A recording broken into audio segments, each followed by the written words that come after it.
Okay, so I went ahead and placed this as close as I could get to the sidewall here without hitting.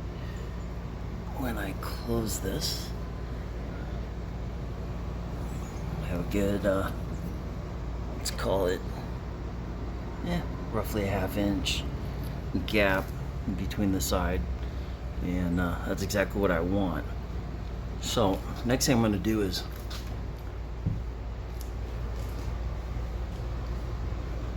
have these square openings.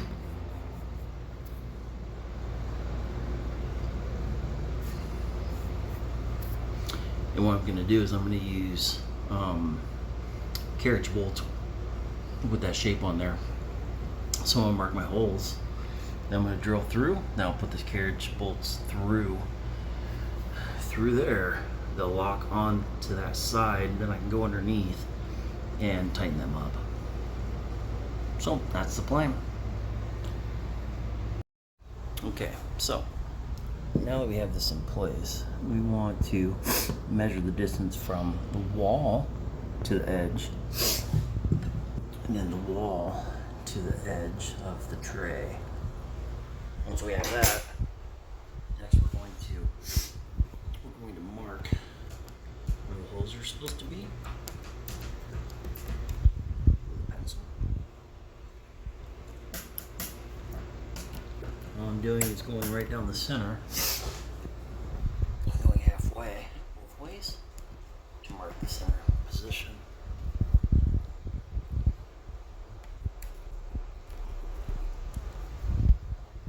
So I'm going to do that for the rest of them, and then I'm going to come back and drill the holes with a 1/4 inch drill. That way we can get the 1/4 inch carriage bolts in there. Okay, since the pencil didn't transfer that well, I'm going to do something different. So I'm going to use the 1/4 inch drill to go down the center. I'm just going to mark the holes by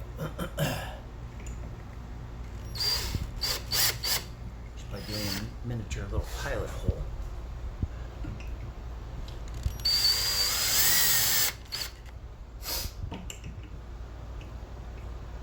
So this fits just barely into this slot.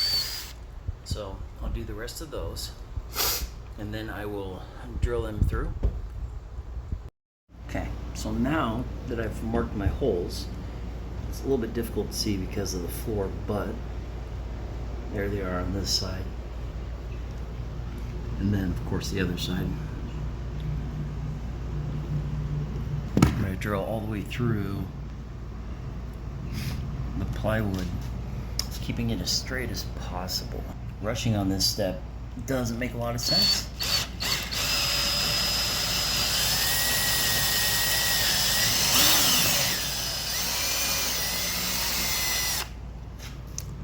There you go. So I'll do the rest of those holes, and then I'll run the lag bolts through. Okay, I already got a couple of holes started.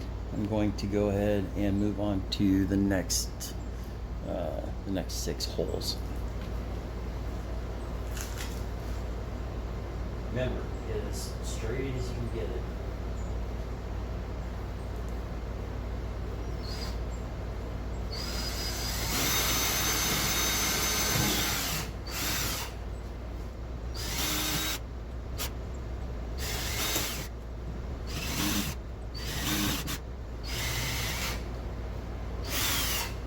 Okay, so on the last 2, I ran into the metal. So I really have 2 choices. Either A, I can go through the metal, or B, I can attach it with 6 screws. So it is going through a flat piece of angle on the back side, so I'm going to go ahead and drill through. The key to drilling through metal is not high RPMs, it's low RPMs. You want the drill to actually cut. If you go fast RPMs, it's just going to rub and it'll wear out the tip. We don't want that. So, go in, I'm going to apply plenty of pressure at low RPM.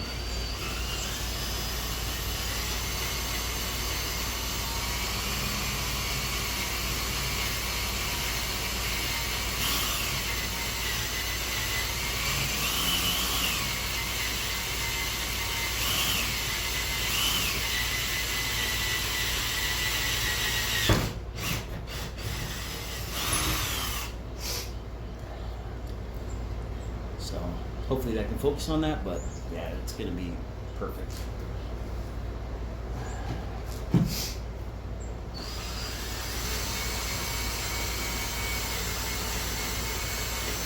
And I put a lot of pressure on this.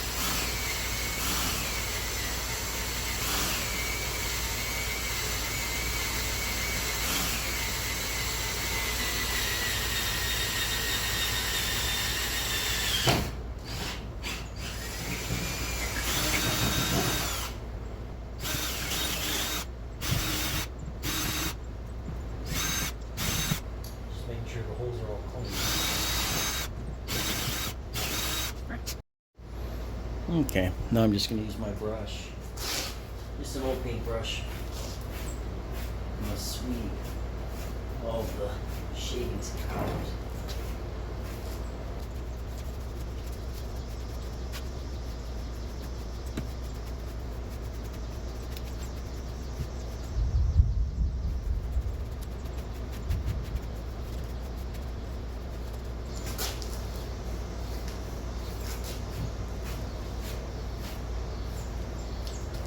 Okay, now the next thing I want to do is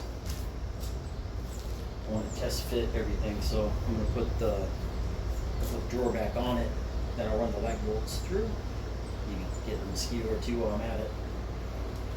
And we'll make sure that everything lines up properly. If not, I can make some small adjustments. So that's the plan. Oh yeah, and once I do that, once I test that everything's going to be in the right position, then I'm going to follow it up with the screws in there, but I'll lift them up just a little bit. I'll put caulk so that there's caulk in between everything to seal everything off.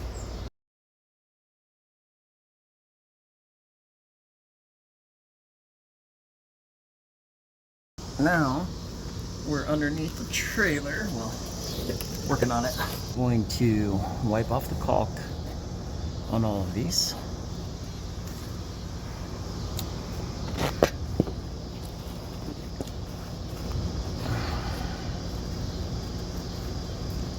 And splinters of wood.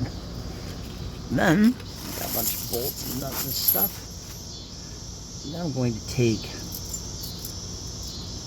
a standard nut, which is hard to see, but I'm going to take a standard nut. I'm going to follow that up with a block nut, and on the surface I'm going to use one of these larger washers to give us as much strength as possible. So I'm going to start with, there we go. Start with the large washer.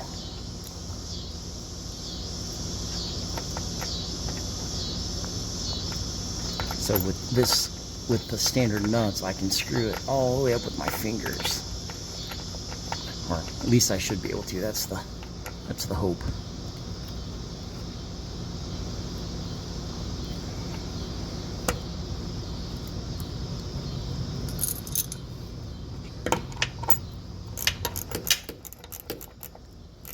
Now I'm using a ratcheting wrench.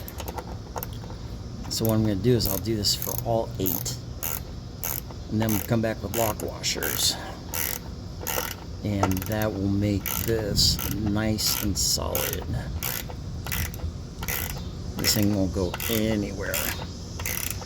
So the good thing about this is, so all this surface area here, it gives it just a lot more strength around there. So that's the beauty of it. Alright, so I'll finish up the rest of these. I think you get the picture, and then we'll come back.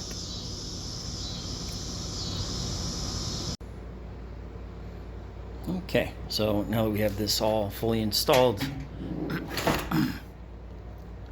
looks beautiful, works like a champ. And I couldn't possibly be happier with this tray from MoreRide. It is a tank. It works absolutely flawlessly. It's smooth. It's just a great tray, and it definitely beat my expectations. It's going to work perfect for my Predator 3500 generator that I'm using in my mobile detailing trailer build.